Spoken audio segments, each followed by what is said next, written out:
Hələ bu dünyada xanım Fatimə Zəhranın nuru necə idi? Mərəşi Nəcəfi İhqaqul Haqda yazıb.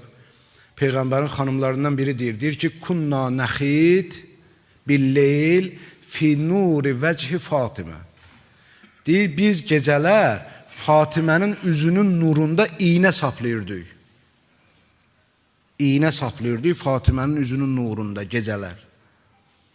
Kunna nəxzəl. Nəxzəl yəni yun əyrirdik. Yun əyrirdik. Üzünün nurunda. Çırağa ehtiyac yoxdur. İndi axirət.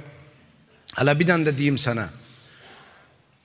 Mədiniyə təzə gələnlər, çünki bilirsiniz, indi kim Mədinəli idi, Mədinəli idi. Peyğəmbər sallallahu ora hicrət eləyəndən sonra müsəlmanlar köçürdülər Mədiniyə, gəlirdilər Mədiniyə. Kim təzə gəlirdi, məsələn, indi buna bir ev veriblər, yer veriblər məskunlaşmağa, əyləşərdi, görərdi ki, məsələn, günün bir vaxtı olur, mənim evimə nur düşür, işıq düşür. Əvvəl təzə gələn qorxur.